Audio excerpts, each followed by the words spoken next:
அனைவருக்கும் வணக்கம். இன்னைக்கு நம்ம பார்க்க போகிற பதிவு பார்த்தீங்கன்னா குரு பயிற்சியை பற்றி சிறப்பு பலன்கள் தான்.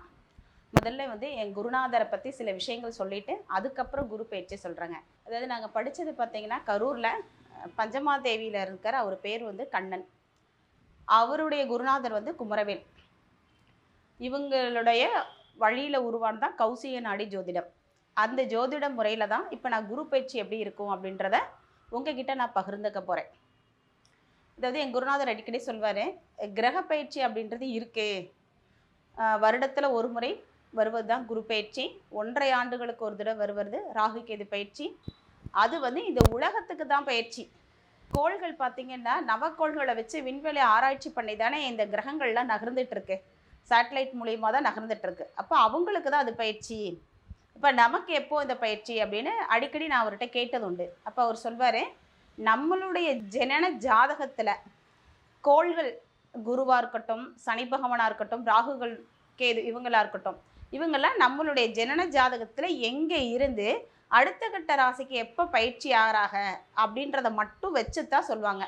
இப்போ நம்மளுடைய ஜாதகத்தில் பார்த்திங்கன்னா இந்த வருடக்கோள்கள்லாம் பயிற்சி ஆகுமான்னு கேட்டால் கிடையவே கிடையாது. அவங்க அப்படியே தான் இருந்துட்டு இருப்பாங்க. அதாவது சூரியன், சந்திரன், செவ்வாய், புதன், சுக்கிரன் இவங்க மட்டும்தான் அப்படியே நகர்ந்து வராங்க. இவங்கெல்லாம் மாசக்கோள் அப்படின்னு சொல்கிறது. அதில் சந்திரனை 2 நாளைக்கு ஒரு தடவை நகர்னால 4 கிரகம் அப்படின்னு சொல்கிறாங்க.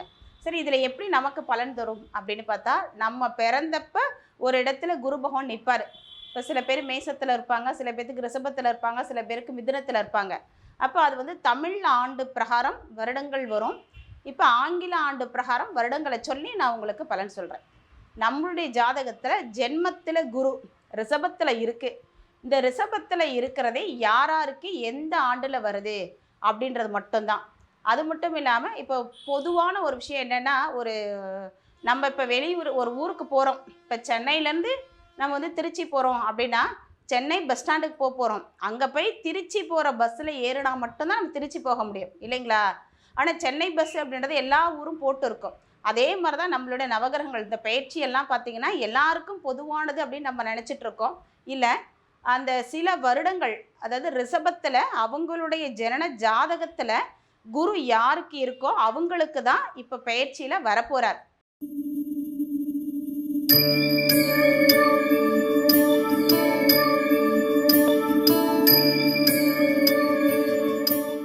அப்போ கடந்த 15 மாதங்களாக மேசத்தில் குரு பகவான் இருந்து வரக்கூடிய மே மாதம் 1ஆம் தேதி மேசத்துலேருந்து அவர் ரிஷபத்தில் விடுபடுறார்.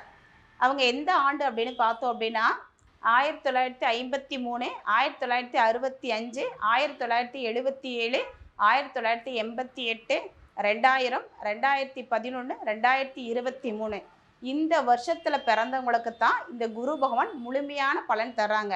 உங்களுடைய ஜாதகத்தில் நீங்கள் வேணால் செக் பண்ணி பாருங்கள், இருக்கும். இப்போ இந்த குரு பகவான் ரிஷபத்துக்கு வராரு. இந்த ரிஷபத்தில் வர்றப்போ மேச ராசியில் இருக்கவங்க ஜென்மத்திலேருந்து விடுபட்டு அப்பா நிம்மதியான வாழ்க்கை நம்ம வாழ போகிறோம் அப்படின்ற ஒரு சந்தோஷத்தை ஃபஸ்ட்டு உங்களுக்கு அது கொடுக்கும். இதை நான் மேசராசிலேருந்தே இந்த பலனை ஆரம்பிக்கிறேன்.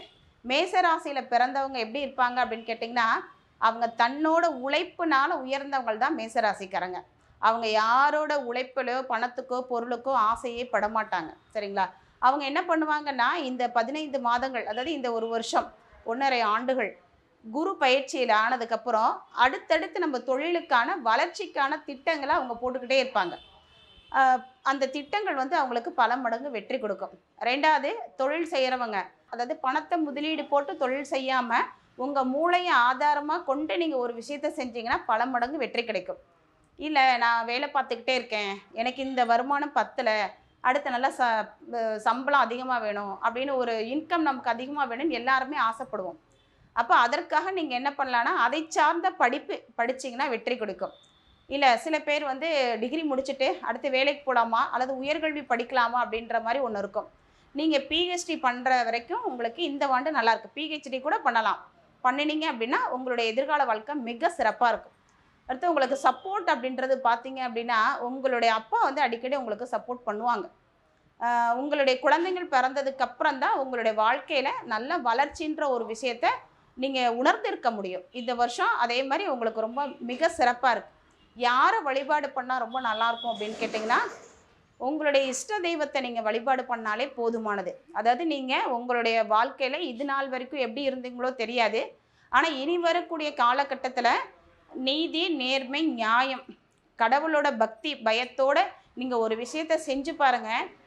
அதாவது 70 வயசு உள்ளவங்களும் இருக்கீங்க, 50 வயசு உள்ளவங்களும் இருக்காங்க, 37 வயசு, 20 வயசு அப்படின்னு உள்ளவங்களும் இருக்காங்க. இதில் நடைமுறையில் ஒன்று ஒன்று படுத்தி பாருங்கள். தெய்வமே வந்து நமக்கு தொண்டு செய்யும். அந்த ஒரு அமைப்பு உங்களுக்கு இப்போ உண்டு. ஏன்னா பாக்கியாதிபதி 2ஆம் இடத்துக்கு போயிருக்கிறார். 2ஆம்ன்றது உங்களுடைய குடும்பம் தான். ரொம்ப மிக சிறப்பாக இருக்கும்.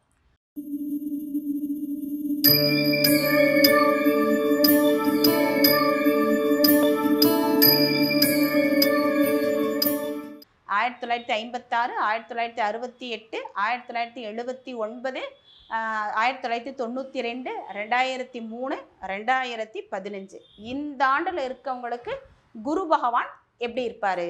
ஏன்னா உங்களுடைய ஜனன காலத்தில் இருக்கக்கூடிய குருவுக்கு இன்னைக்கு அவர் 10ஆம் இடத்துக்கு வந்திருக்கார். அப்போ குரு 10ஆம் இடத்துல வந்தால் என்ன சொல்லுவாங்க? 10ல் உட்கார்ந்தான் பதவியை இழப்பான், அல்லது பார்க்கும் தொழிலை பங்கமுறச் செய்து பாதியிலும் விட்டு விட்டு ஓடச் செய்யும். சரிங்களா? இப்போ பதவி இழுக்கிறதோ பாதியில் விட்டுட்டு போகிறதோ கிடையாது. சரிங்களா? உங்களுக்கு அதாவது தொழில் வந்து இது நாள் வரைக்கும் வெளியிட தெரியாமல் ரொம்ப மெதுவாக பயணம் பண்ணிட்டு தொழில் இப்போ வளர்ச்சி அடையும். அடுத்தது சம்பளத்துக்கு போயிட்டு இருந்தவங்க எல்லாருமே இப்போ சுயமாக செய்யக்கூடிய வாய்ப்பு ஒன்று உண்டு. ஏன்னா இந்த குரு பகவான் வந்து இந்த இடத்துல 12 ஆண்டுகளுக்கு ஒரு தரம் வரக்கூடிய மகா வருஷத்தில் இந்த இடத்துல சிறப்பு வாங்குறார். அதே மாதிரி தான் உங்களுடைய தொழில். கடந்த 6 வருடங்களாக நீங்கள் எவ்வளவோ முயற்சி பண்ணியிருப்பீங்க, ஆனால் எந்த அளவுக்கு நமக்கு ரெக்கவர் ஆகலை. இந்த வருஷம் உங்களுக்கு நல்ல ரிசல்ட்டு. ஏன்னா குரு பகவான் 10ஆம் இடத்துக்கு வந்து நமக்கு ஒரு மாற்றத்தை உண்டு பண்ண போகிறார். அதே மாதிரி நீங்கள் எப்படி இருந்தால் உங்களுக்கு நல்லாயிருக்கும் அப்படின்னு பார்த்தீங்கன்னா, இந்த சிம்ம ராசியில் பிறந்தவங்க நீங்கள் வந்து உங்களுடைய தொழிலுக்காக, பேருக்காக, புகழுக்காக, நிறைய விளம்பரத்துக்காக பணத்தை செலவு பண்ணிக்கிட்டே இருப்பீங்க. சரிங்களா? இப்போ சில பேர் பார்த்தீங்கன்னா ஒரே விளம்பரம் தான். நிறைய டிவியில் பார்த்தீங்கன்னா ஒன்றுக்கு மேற்பட்ட டிவியில் அதே விளம்பரம் தான் வந்துட்டுருக்கும். இப்போ உதாரணத்துக்கு பார்த்தீங்கன்னா ஹமாம் சோப்பு, இந்த கோல்கட் பேஸ்ட்டு இதெல்லாம் பார்த்தீங்கன்னா ஒரே விளம்பரம் தான் 2-3 டிவியில் வரும். அது மாதிரி உங்களுடைய தொழில் நிறுவனத்தை நீங்கள் டெவலப் பண்ணுறதுக்காக அதிகமாக நீங்கள் வந்து பணம் செலவு பண்ணுவீங்க. 2வது இந்த சிம்மத்தில் இருக்கவங்க பார்த்தீங்கன்னா நேர்மையான செய்யக்கூடிய தொழில் எல்லாமே ஜெயிக்குங்க, வெற்றி அடையும், பயங்கர வெற்றி அடையும். ஆனால் சில பேர் என்ன பண்ணுறாங்கன்னா இந்த புதையலுக்காக போய் ஆசைப்பட்டு, அதுலேயும் குறிப்பாக சொல்ல போனோம்னா இந்த டீச்சர்லாம் இருக்காங்க பாருங்கள், அப்போ கையை மாற்றி விடுறதுன்னு சொல்லுவாங்க. பணம் அதில் போட்டு அதாவது பணம் போட்டோன்னு வச்சுக்கோங்களேன், 1 லட்சம் போடுங்க, உங்களுக்கு நான் 2 வருஷம் கழிச்சு, 3 வருஷம் கழிச்சு 5 லட்சம் தரேன் அப்படின்றதெல்லாம் இப்போ உங்களை வசியப்படுத்துவாங்க. சரிங்களா? ஏன்னா உங்களுக்கு 2ஆம் இடத்துல கேது இருக்கார் இன்றைக்கி கோச்சாரத்தில். அப்போ நம்ம என்ன பண்ணுவோம்? ஆசையான வார்த்தைகளுக்கு மயங்கக்கூடாது இந்த ஒரு வருஷம். அதே மாதிரி உங்களுடைய அக்கௌண்ட்டில் வந்து பணம் இவ்வளோ போடுறாங்க, நீங்கள் இப்போ கட்டுங்க, உங்கள் கையில் பணம் தர மாட்டோம் அப்படின்னு சொல்கிறது. இல்லை லேண்டில் நீங்கள் முதலீடு பண்ணுங்க, உங்களுக்கு 5 வருஷம் கழிச்சு இந்த லேண்டை வந்து நாங்கள் பல மடங்கு எடுத்துக்கிறோம், இல்லை டெவலப் பண்ணித்தரோம் அப்படின்ற மாதிரி எல்லாம் சொல்லுவாங்க. ஆனால் அதெல்லாம் கேட்டு தயவுசெய்து செஞ்சிடாதீங்க. ஏன்னா குருவும் சுக்கரனும் உட்கார்ந்துருக்காங்க, மயக்க நிலையில் நம்ம இருப்போம், நம்மளும் அவங்களோட ஆசையான வார்த்தைக்கு மயங்கிடுவோம். இதை நீங்கள் கவனமாக வச்சுட்டு செய்யுங்க. அடுத்து வட்டி தொழில் செய்கிறாங்க பாருங்கள், அவங்களுக்கெல்லாம் இது சிறப்பு கிடையாது. சரிங்களா? அடுத்து வந்து இன்னைய சமூகத்தில் பார்த்தோம் அப்படின்னா போலீஸ்னாலையும் வக்கீல்னாலையும் பொதுமக்களுக்கு நிறைய பிரச்சனைகள் வரும். புரியுதுங்களா? அவங்களுடைய கேஸோ போட்டிருக்க வழக்கோ சரியாக இந்த பண்ணித்தரேன் அந்த பண்ணித்தரேன்னு சொல்லுவாங்க, ஆனால் எதையும் பண்ணித்தர மாட்டாங்க. அதற்காக பணம் செலவழிக்கிறத கருத்தை கவனமாக பார்த்து செலவு பண்ணுங்க. மற்றபடி பெருசாக உங்களுக்கு பாதிப்புன்றது எதுவுமே இல்லை.